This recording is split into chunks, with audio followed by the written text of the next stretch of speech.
Hola, soy Daniela García Figueroa, maestra en Ética para la Construcción Social y catedrática en el Tecnológico de Monterrey. Quiero agradecer a Rodrigo Alán García por la invitación a colaborar en esta plática dentro de la iniciativa de Mexicambiente. Deseo que sea una iniciativa muy exitosa y que logre sumar muchas voluntades en pro de un mundo más sostenible. Enhorabuena. Bueno, quiero iniciar con esta charla que he titulado Del consumo compulsivo al consumo ético y responsable, y cómo este tema del minimalismo tiene también alguna relación con este tema. Quisiera empezar por decir, pues, que nuestro mundo es el mundo del consumo. Las sociedades hoy en día se caracterizan, pues, entre otras cosas, por haber recorrido una larga historia que conduce a lo que hoy tenemos, ¿no? Un país dividido entre los países ricos que consumen, pues, de una forma compulsiva, que deja prácticamente a las personas agotadas y muchas veces insatisfechas, mientras que los países pobres, pues, se afanan o se esfuerzan por imitar el nivel de consumo que tienen estos países ricos y que también les genera insatisfacción.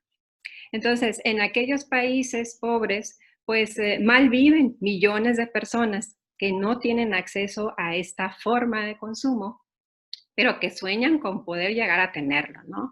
Sueñan con consumir todos estos productos de mercado que muestran las imágenes en los medios de difusión, ¿verdad? Especialmente en la televisión. Entonces, desde hace décadas se ha desatado una serie de escaladas o de actitudes consumistas, pues que no parecen ser sostenibles en el largo plazo. Y, por supuesto, no serían tampoco sostenibles para la naturaleza ni para la propia humanidad. Entonces, el mundo, el consumo se ha convertido hoy en día en la dinámica central de la vida social. Emilio Martínez Navarro, en una publicación, en un artículo muy interesante que se llama Por una ética del consumo responsable, él nos habla de que la sociedad ha transitado prácticamente desde el Homo sapiens, que es el hombre pensante o el hombre sabio, al Homo fabrens, que es el hombre que hace o que fabrica, ¿no? Que se dedicaba a la producción en grandes masas, hasta llegar al Homo consumens, que es el hombre, hombres y mujeres evidentemente, que cada vez consumen más para compensar un vacío en su interior. Y esta connotación del homo consumens, pues fue un término que al parecer se acuñó por primera vez en 1965 por Erich Fromm. Vamos a ver más o menos qué es lo que nos detalla Emilio Martínez Navarro respecto a esta transición, ¿no? La especie humana que evolucionaba entonces desde el Homo sapiens hasta llegar al Homo consumens, dedicaría entonces todos sus esfuerzos, más allá de trabajar durante largas jornadas, a consumir de una forma compulsiva como un medio para sublimar sus frustraciones. Entonces, el Homo consumens es el hombre o mujer cuyo objetivo principal no es simplemente poseer cosas, sino consumir cada vez más como una manera de compensar su vacío interior, ¿no? La pasividad, la soledad, la ansiedad. Entonces, este homo consumens está bajo la ilusión de la felicidad, pero inconscientemente sufre una especie de aburrimiento, de pasividad, de depresión, decirlo también. Entonces, cuanto más consume, este homo consumens se convierte en un esclavo de una serie de necesidades que cada vez son mayores. El sistema socioeconómico dominante, ¿no? El capitalismo actual, pues ha invadido buena parte del tiempo y de la energía de las personas, de manera que la actividad de comprar se ha convertido hoy en día en la actividad central de muchas personas. Mientras que otras pues siguen teniendo o soñando con la posibilidad de poder hacerlo. Entonces, sin embargo, si nosotros nos planteamos en serio cuál es el núcleo central de la vida humana, pues si nos vamos a la tradición filosófica, dice Martínez Navarro, pues que la ilustración pues nos ofrece una respuesta que él considera que es la más acertada, ¿no? Y él nos habla de que la libertad es la característica irrenunciable de todos los seres humanos. Sin ella, sin esta libertad, pues entonces quedaríamos reducidos a meros autómatas, ¿verdad? Sin capacidad de elegir.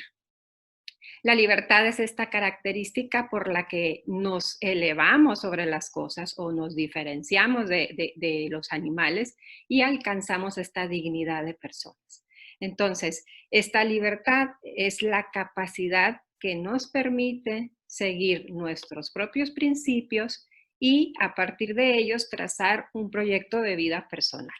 Entonces, si no contáramos con esta libertad, pues estaríamos completamente determinados por la naturaleza o por leyes físicas, o no tendría sentido pedir responsabilidad a nadie por sus actos, ni pues otorgar mérito a los comportamientos que sean generosos, ni tratar de educar a nadie para que condujera su vida conforme a unos principios éticos, ¿no? Entonces, la libertad, pues puede decirse que es la esencia humana, ¿no?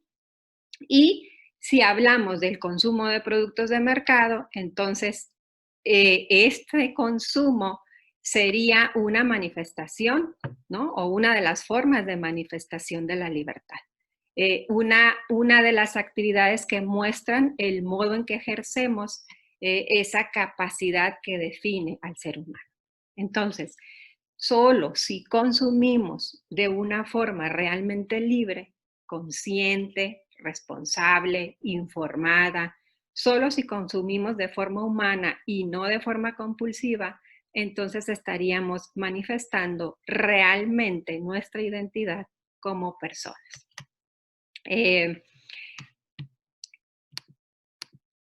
Si hablamos, por ejemplo, del tema del consumo alienante, bueno, aquí lo que podemos decir es que este consumo alienante e irresponsable, pues no sería una manifestación adecuada, ¿no? de nuestro ser personas, sino más bien sería una especie de retroceso, ¿no? A niveles inhumanos de la existencia, una expresión inhumana de vivir, por decirlo de alguna forma.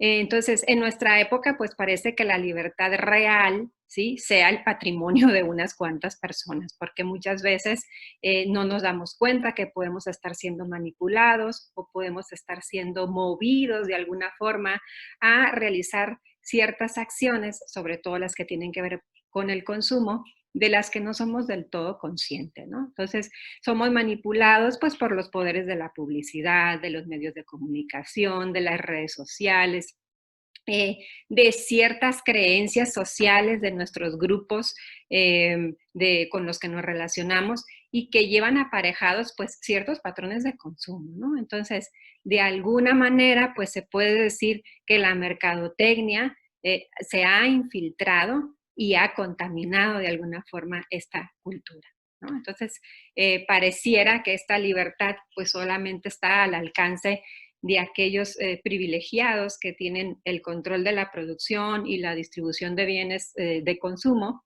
mientras que los demás, digamos, ciudadanos comunes y corrientes, pues estaríamos, por decirlo de alguna forma, alienados, ¿no?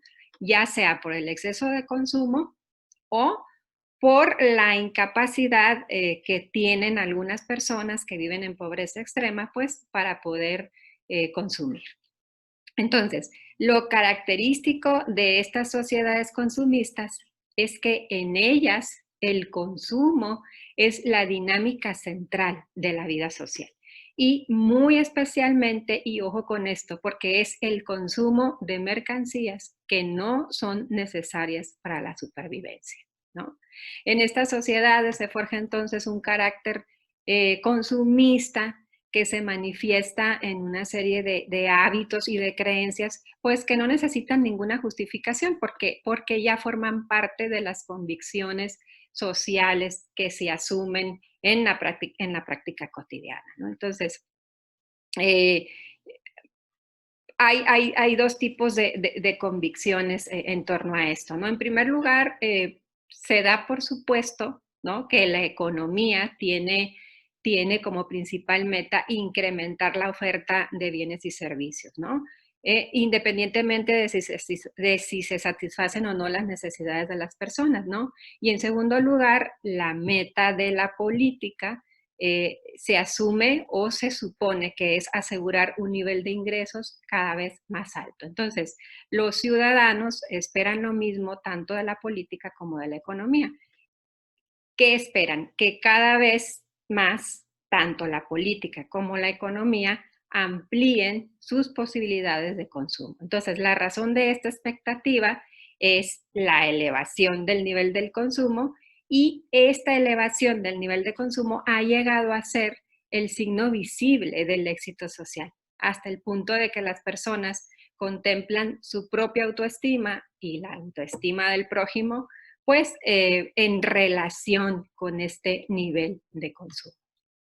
Entonces, esta razón de tal expectativa es que la elevación del nivel de consumo pues ha llegado a ser signo visible del éxito social. Eh, pero ¿por qué? ¿Por qué la gente consume? ¿Cuáles son las razones o cuáles son las motivaciones que llevan a una persona a consumir? Bueno, Martínez Navarro, en esta publicación de Por una ética del consumo responsable del 2004, señala una serie de motivaciones en esta escalada consumista, ¿no? Entre las motivaciones más frecuentes, pues podemos mencionar las siguientes, ¿no? Primero que nada tenemos el afán de emulación. Este afán se muestra en aquellas personas que tratan de mostrar el estatus que desean o que ya tienen, pues mediante la imitación del nivel de consumo de cierto grupo de referencia, ¿no? Por ejemplo, podemos hablar de deportistas de élite, de algunos famosos de la prensa rosa, políticos, vecinos con un buen nivel de ingresos, colegas, familiares, ¿sí? Entonces, cada grupo de personas pues tiene un grupo de referencia muy particular, y estos grupos pues tienen un particular estilo de vida pues que requiere una forma de consumo diferente, ¿no? Entonces, estos estilos de vida eh, que revelan cierto éxito económico, pues suelen ser los más envidiados, ¿verdad? ¿Por qué? Porque se traduce en la posesión de mayores bienes de consumo. Otra motivación de esta escalada consumista que menciona Martínez Navarro, pues es la aspiración a la igualdad, ¿no? Y aquí puede manifestarse en ocasiones como envidia hacia aquellos que están económicamente mejor que uno, pero a menudo más que nada está relacionado con un afán de justicia, ¿no? Este afán en el que se proclama un mundo en donde todos los seres humanos pues tengan igualdad, ¿sí? Que quienes consumen menos pues puedan consumir lo mismo de aquellos que consumen más, ¿sí? Y que se pueda pues desdibujar esta desigualdad que existe entre ellos y que evidentemente pues se traduce en una injusticia, ¿ok? Otra motivación, la tercera, sería la necesidad de identidad. Aquí la gente consume ciertos productos para comunicarse a sí mismo y para comunicar a las demás personas que se pertenece a determinado grupo social, que se identifican con tal o cual grupo que tiene un estilo de vida propio y particular. Otro elemento sería el afán de seguridad. Este también es un muy poderoso impulsor del consumo. A menudo se muestra en personas que suelen consumir las marcas más caras o más ostentosas porque se piensa pues que es una manera de no correr riesgos, ¿no? Con marcas más baratas, o porque se asume o se da por sentado que lo más caro es lo mejor, ¿no? Y pues a lo mejor no se tiene el tiempo o la paciencia para informarse bien alrededor de las cualidades que pueden tener diferentes marcas o diferentes productos. Muchas de las veces pues se teme ser mal percibido eh, eh, por no utilizar cosas pues, que cumplan con estas expectativas de asegurar una buena percepción social. Otra motivación es el afán de compensar, ¿no? Por ejemplo, cuando se tiene una dificultad física o cuando se vive con un sentimiento de inferioridad, ¿sí? O cuando sueles tener algún vacío emocional, esta suele ser la base de muchos casos de consumo desmesurado, ¿no? Y ojo con este porque suele ser más común de lo que nos imaginamos, ¿no? Aquí también entrarían casos como a estas personas que tratan de consolarse de algún sufrimiento emocional, pues con el recurso del consumo, ¿no? Entonces es el consumo compulsivo que se da cuando las personas tienen algún vacío emocional o existencial y se piensa que a través del consumo van a resarcir ese vacío. Otro afán o otra motivación que conduce a las personas a consumir, pues es el cansancio ante las cosas desconocidas, o más bien ante las cosas conocidas, ¿no?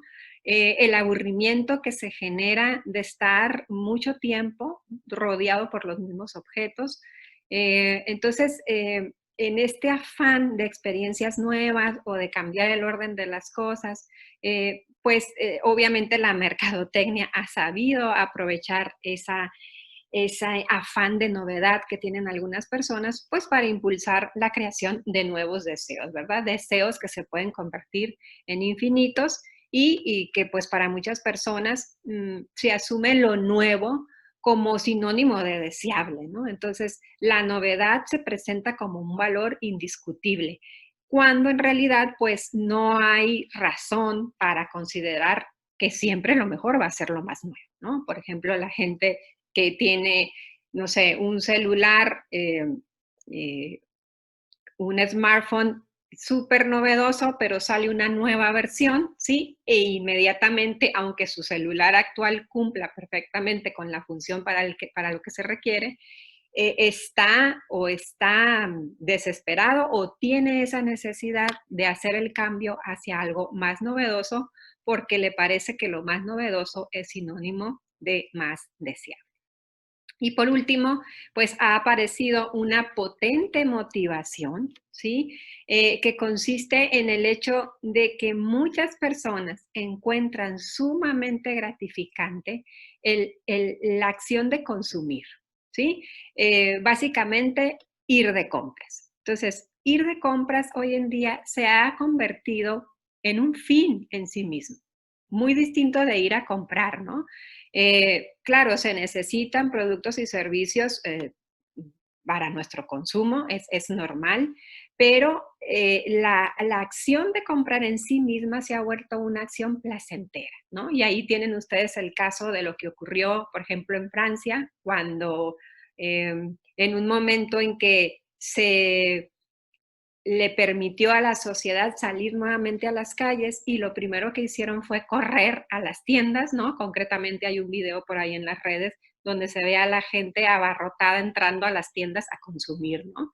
Entonces, esa es una de las actividades que hoy en día pues se han vuelto claves en el consumismo de nuestras sociedades. Entonces, el consumo ha pasado de ser un medio, ¿no? Para obtener productos y servicios que ciertamente necesitamos, pero a ser más bien un fin en sí mismo, ¿sí? Las compras, de ser una tarea tediosa y obligada, se han convertido hoy en día en una acción valiosa en sí misma, una acción deseada por muchas personas, una acción que produce felicidad, ¿verdad? Aunque en realidad esa felicidad pues pueda ser muy, muy pasajera.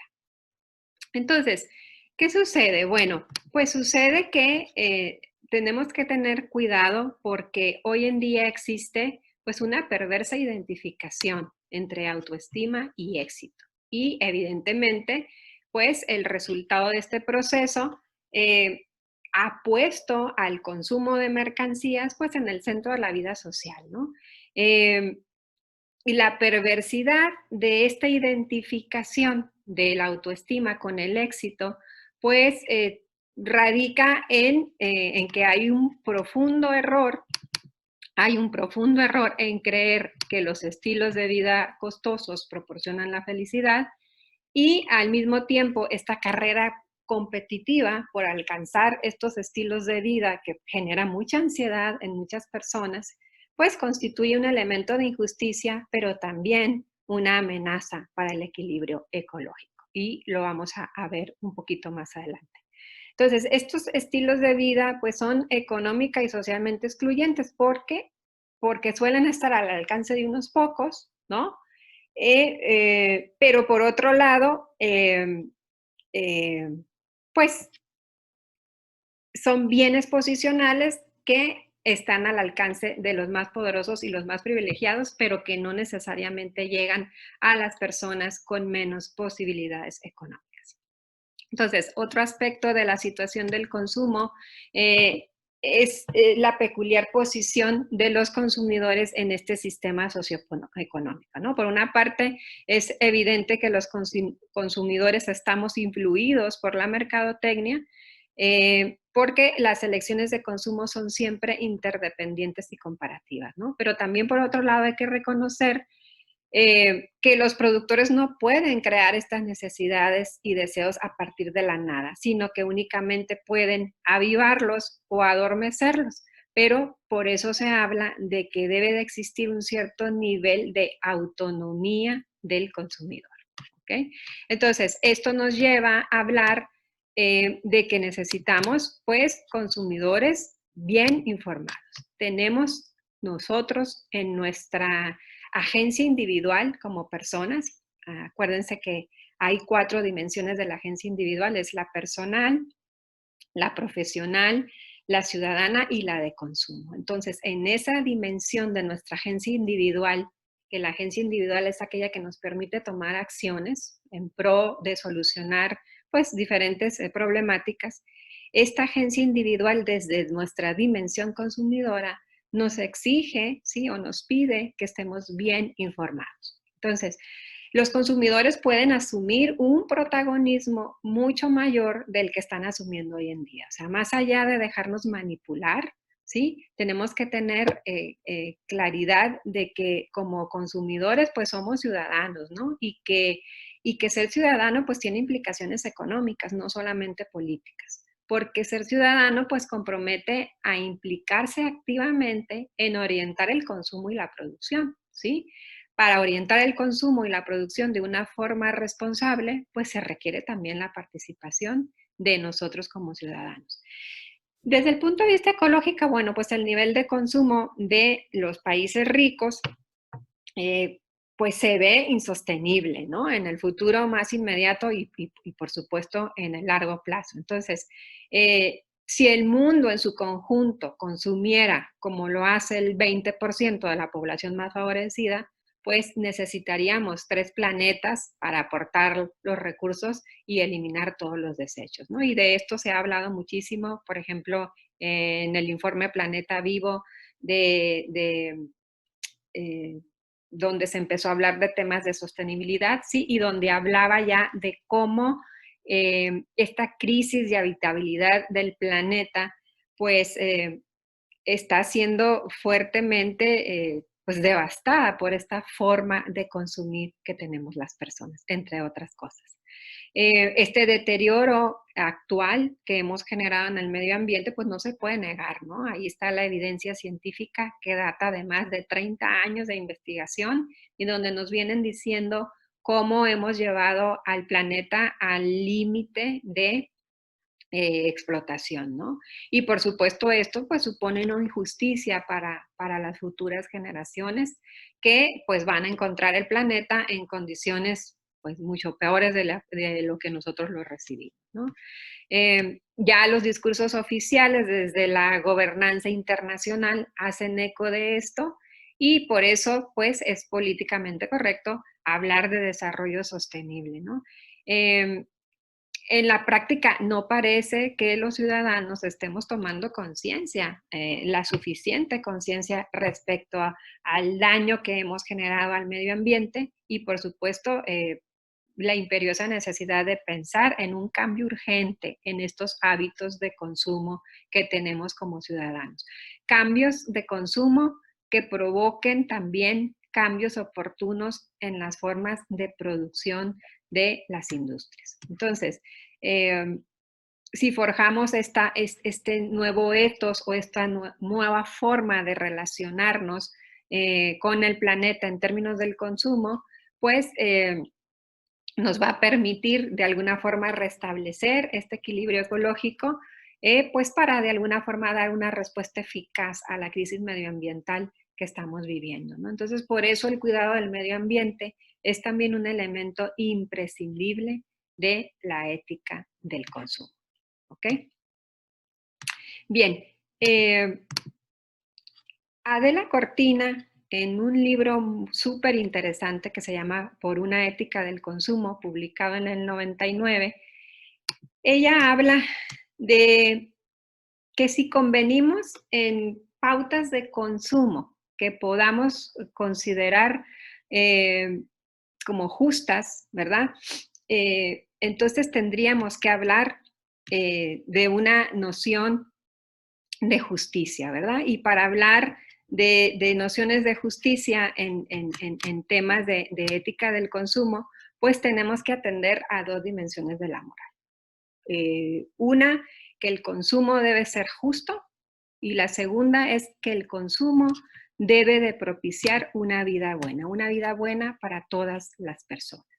Entonces, desde el punto de vista de la noción de justicia, pues nuestra época es heredera de la tradición ilustrada, que entiende como una sociedad justa el resultado de un conjunto de valores, ¿no? Como son la libertad, la igualdad, la solidaridad, el respeto activo, el diálogo para resolver los conflictos de una forma pacífica.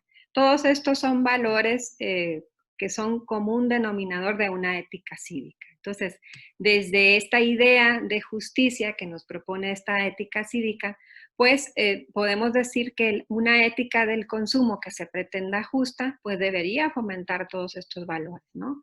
Entonces, una ética del consumo implica desarrollar la libertad en el consumo, ¿sí? Fuera de toda manipulación, que desarrollemos el sentido crítico en los consumidores y que eliminemos todas las barreras que impiden que muchas personas puedan ejercer su libertad a través del consumo. Desde el punto de vista de la igualdad, pues nuestra época demanda que no solo se entienda como igualdad política, sino como igualdad económica. Entonces, en este sentido, la ética del consumo, pues exige que se den ciertas reformas sociales que fomenten la igualdad de oportunidades y la igualdad de prestaciones en las personas. Trabajar para que toda persona alcance el equivalente a un mínimo de consumo decente, pues es parte importante de esta ética del consumo que nos propone Adela Cortina. La solidaridad, bueno, el valor o el papel que juega aquí, el valor de la solidaridad, está relacionado pues con la capacidad de ponernos en el lugar del otro, ¿no? De ayudar a quienes estén en apuro, por ejemplo, aquellas personas que son vulnerables y que que podamos compartir un sistema solidario con los menos favorecidos, ¿no? ¿Para qué? Pues para que ningún miembro de la sociedad se sienta marginado o quede, pues, arbitrariamente excluido. El respeto activo, ¿qué papel juega aquí? Bueno, pues esto implica aceptar que hay diferentes formas de vivir y de consumir que son muy respetables, siempre y cuando no se atente con los valores básicos de convivencia. Entonces, es preciso respetar plenamente lo que nos diferencia, aunque nos pueda desagradar en cierto momento, porque las diferencias que no implican injusticia, pues son legítimas y enriquecedoras, ¿verdad? También es respetable la diferencia, pero siempre hay que intentar, pues, que no se margine a nadie.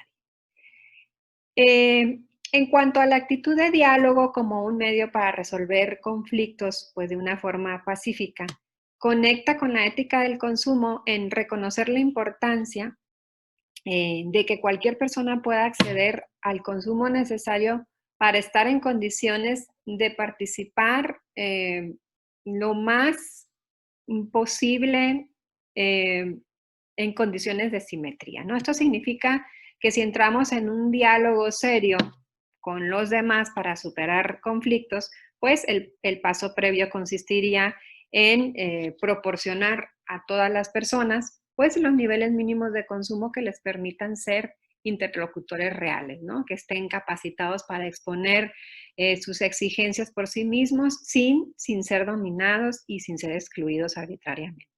Entonces, la ética del consumo que Adela Cortina nos propone se puede resumir en la idea de que el consumo para ser humano debe ser autónomo, justo, corresponsable y felicitante. ¿Okay?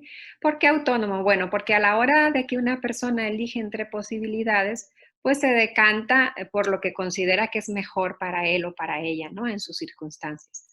Pero evidentemente en cada elección que hace, pues hay distintos bienes en juego y no siempre se elige lo que resulte ser mejor, ¿no? En el mediano y largo plazo. Entonces, consumir de forma autónoma exige, en primer lugar, pues tomar conciencia de las motivaciones personales o de las creencias sociales que intervienen en las elecciones de consumo que hacemos. Entonces, de modo que la persona pueda poner los medios, pues, para evitar cualquier modelo de consumo alienante o cualquier forma de consumo alienante. Quizá no es una tarea fácil, pero es importante que el consumidor, pues, se asocie con otras personas que persiguen esta finalidad, ¿no? De ser realmente personas libres de elegir sus actos de compra o de consumo, pero es importante relacionarse con otras personas que estén encaminadas a lograr este mismo objetivo, porque es una forma de resistir a esta corriente dominante, ¿no? Que nos está diciendo todo el tiempo que tenemos que consumir y que el consumo es como esa flechita amarilla que Annie Leonard menciona en su video del consumo, como esta flechita que mantiene el capitalismo en movimiento y que es la flechita que hay que mantener trabajando a raíz de estarnos diciendo a los ciudadanos que necesitamos estar consumiendo y consumiendo una y otra vez. El consumo debe ser justo también, lo plantea Adela Navarro, ¿no?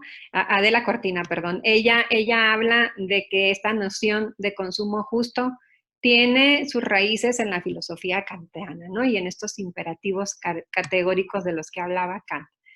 ¿Qué son estos tres? Dice, consume de tal modo que tu estilo de consumo sea universalizable sin poner en riesgo la estabilidad de la naturaleza, ¿sí?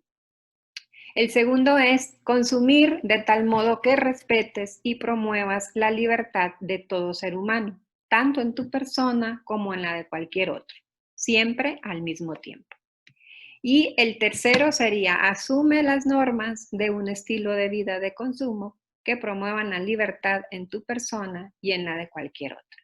Entonces, este último imperativo, el tercero, implica la obligación de optar por el propio modelo de felicidad que una persona elija sin imposiciones externas, ¿no? Siempre que eso obviamente pues no interfiera con la propia autorrealización. Entonces, es preciso también considerar el aporte que hace a una ética del consumo, una ética discursiva, en el que los afectados por estas formas de consumo pues tienen que señalar, tras un diálogo celebrado en condiciones de simetría, cuáles serían estas formas de consumo realmente justas, ¿no? Entonces, las organizaciones e instituciones de consumo justo, pues son las que deben de averiguar qué productos son los que originan un daño social, qué formas de consumo fomentan para bien las capacidades de las personas y que respetan el medio ambiente, ¿no? Entonces, en resumidas cuentas, el imperativo ético para un consumo justo y responsable se puede formular en palabras de Emilio Martínez Navarro, en asumir junto con otros estilos de vida que promuevan la capacidad de las personas de defender dialógicamente sus intereses y que no pongan en peligro la sostenibilidad de la naturaleza y que se fomenten asociaciones e instituciones que trabajen en este rubro o en esta dirección. Y por último, el consumo ha de ser felicitante. ¿Por qué? Porque este se puede obtener si respondemos a la pregunta de qué carácter debería de forjarse quien quisiera hacer de su forma de consumo, pues una oportunidad para una vida feliz, ¿no? Entonces, la felicidad, pues significa a la vez un buen carácter y buena suerte, ¿no? Entonces, hay dos virtudes que Adela Cortina señala en este libro de Por una ética del consumo, que están muy ligadas entre sí y que son esenciales pues para configurar este carácter felicitante del consumo, que son la lucidez y la cordura. Ella menciona que se requiere lucidez, ¿no? Para que una persona pues realmente desentrañe los motivos por los que consume y los mecanismos sociales que le avivan el deseo de consumir ciertos productos o ciertos servicios, ¿no? Eh, Calcular también lo que pierde cuando opta por determinadas formas de consumo.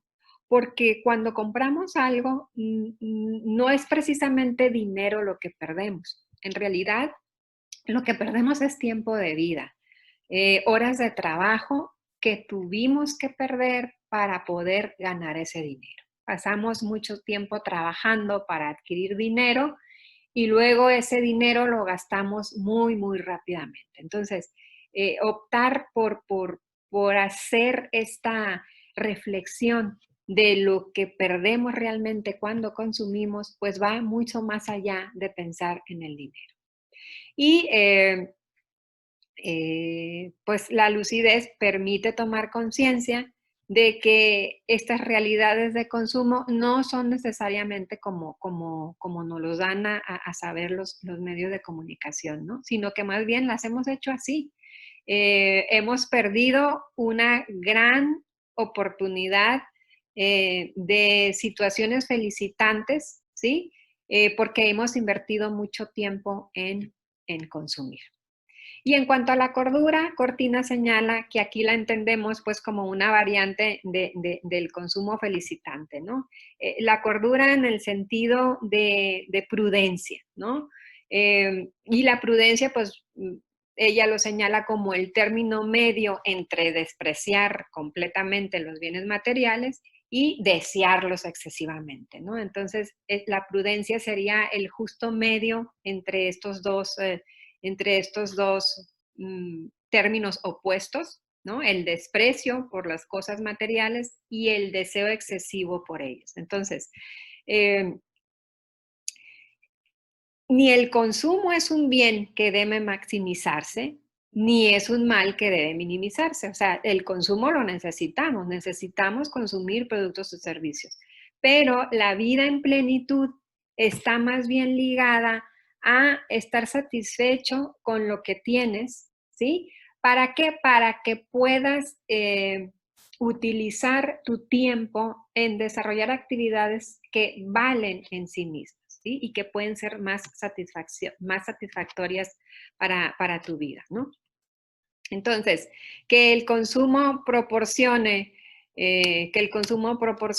una vida buena, pues no depende del consumo indefinido de productos del mercado, ¿no? Sino que el consumidor prudente toma en sus manos las riendas del consumo y pues opta por la calidad frente a la cantidad de los productos, ¿no? Por una cultura más de las relaciones humanas, del disfrute de la naturaleza, del sosiego y de la paz, y todo ello, pues, evidentemente riñe con la aspiración de un consumo ilimitado. Esto nos lo señala Emilio Martínez Navarro en esta publicación de Por una ética del consumo. Y habiendo hablado hasta aquí de todo lo que tiene que ver con el consumo como una actividad central en nuestra vida, con todas las motivaciones que nos llevan a consumir, de cómo influye este consumo compulsivo en en un tema de insostenibilidad, ¿no? Para el planeta, llegamos aquí al punto del minimalismo, ¿no? Y el minimalismo lo podemos entender pues como una filosofía de vida que promueve de alguna forma el consumo responsable. El término minimalismo, bueno, fue acuñado por el filósofo inglés Richard Waldheim en un artículo que publicó para la revista Art Magazine en el año de 1965.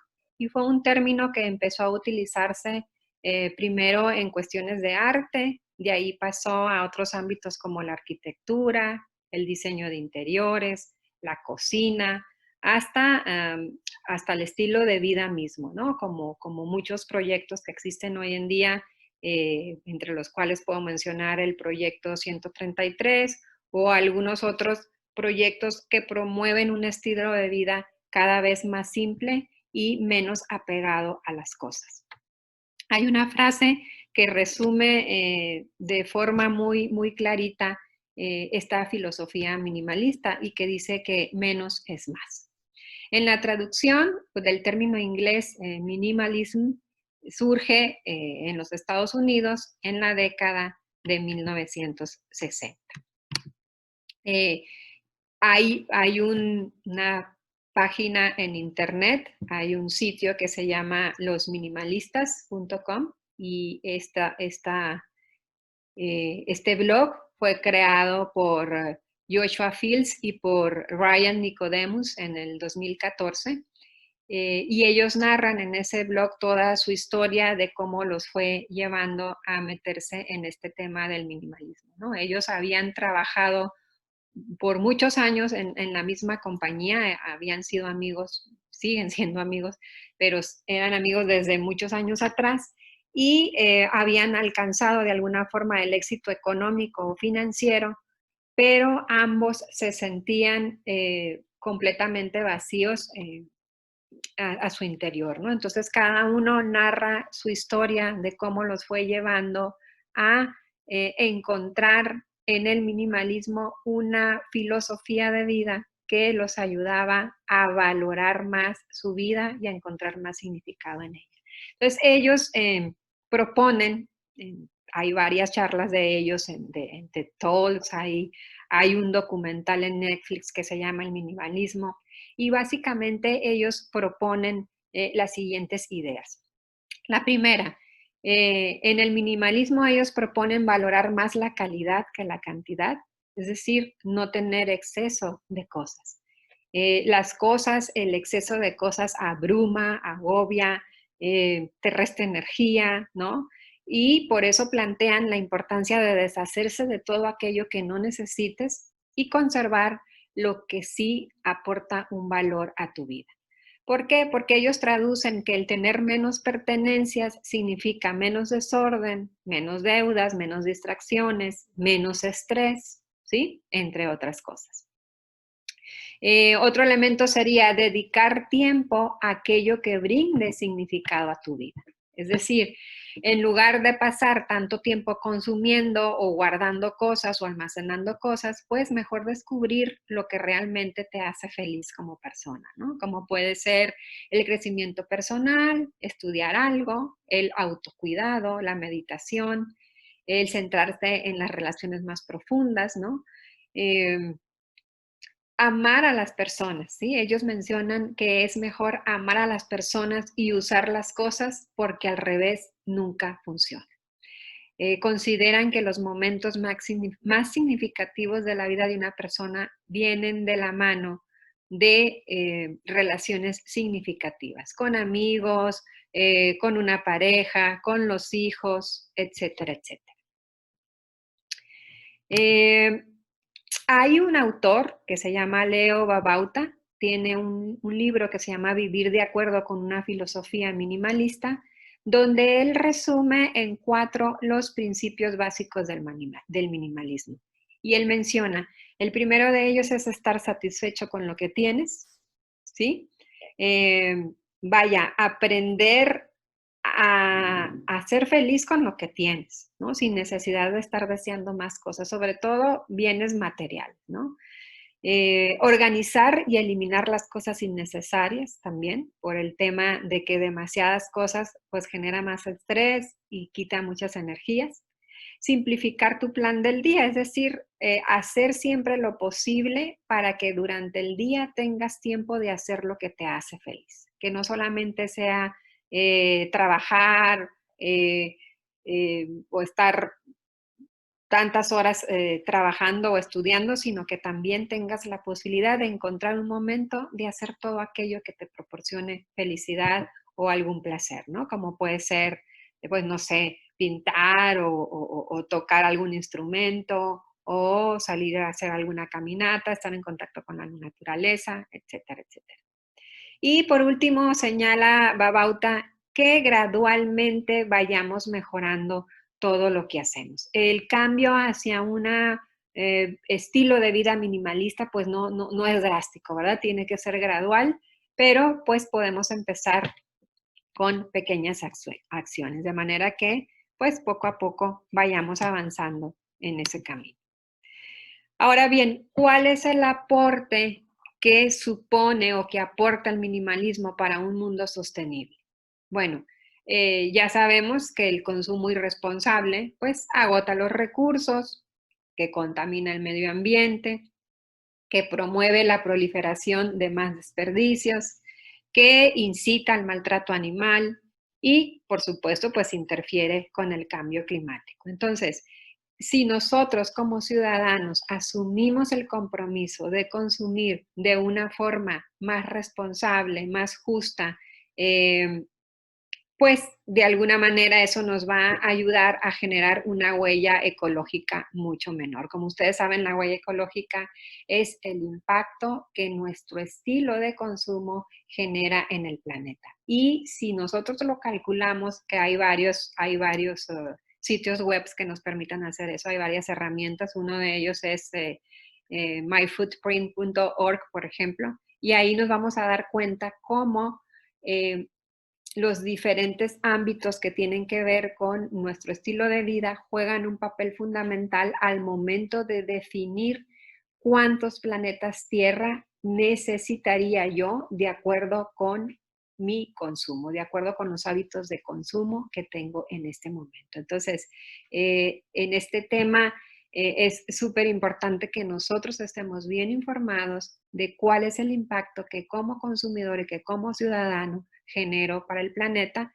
porque desde mi agencia individual, pues yo puedo tomar las acciones necesarias para corregir ese rumbo.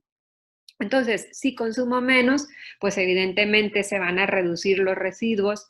Si yo consumo siendo responsable, por ejemplo, del daño que genera el plástico y evito en la medida de lo posible consumir plástico, bueno, pues sería una manera con la que yo estoy contribuyendo a esa reducción de residuos, ¿no?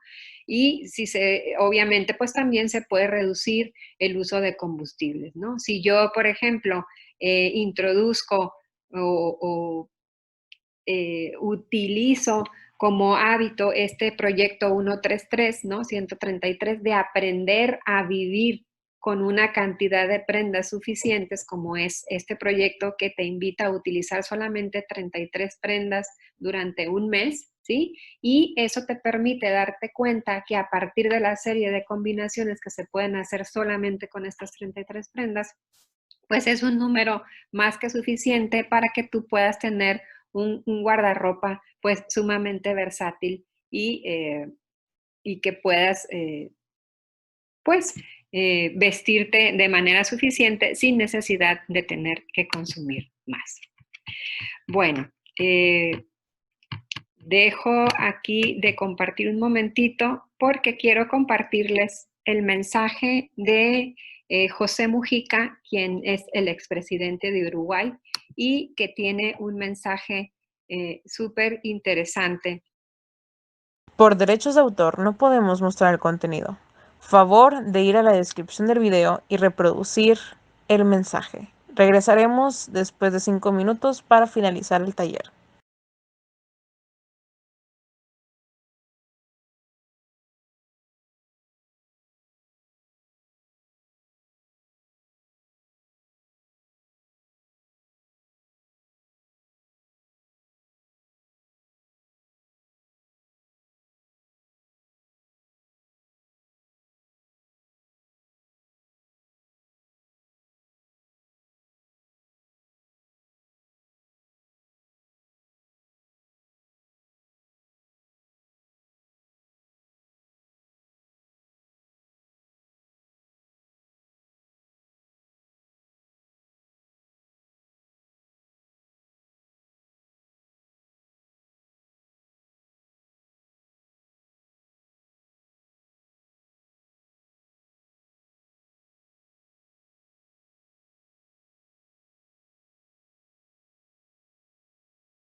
Bueno,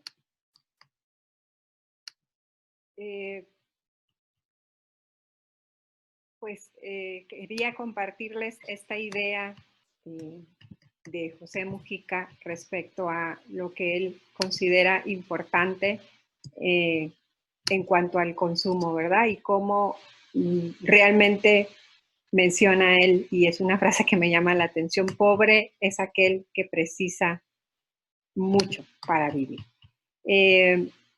Pues la invitación a que intenten reflexionar en torno a este planteamiento de buscar una ética del consumo, un consumo que realmente pueda ser más justo, más prudente, más felicitante y que nos haga libres, ¿sí?, de la manipulación, que sea un consumo que nosotros realmente podamos decidir y que pensemos sobre todo en las consecuencias de todo lo que tiene que suceder para que a mí me lleguen los productos al precio que me llegan. Es decir, que yo me pregunte por lo que hay detrás de esos procesos productivos, ¿sí? Si hay alguna forma de discriminación laboral, alguna forma de contaminación medioambiental, algo que promueva condiciones laborables injustas o inseguras, etcétera, etcétera. Es decir, nuestra dimensión o nuestra agencia individual como consumidores nos exige que seamos más responsables en nuestros hábitos de compra. Y bueno, hasta aquí sería mi participación. Me quiero despedir con esta frase de Séneca que dice: no es pobre aquel que menos tiene, sino aquel que desea más. Ni rico aquel que más posee, y sí aquel que ambiciona menos. Los que viven conforme a la naturaleza nunca serán pobres. Los que viven preocupados por lo que otros dirán nunca serán ricos. La naturaleza exige muy poco. Las exigencias de la opinión del mundo no tienen límite. Séneca. Gracias, nos vemos, hasta la próxima.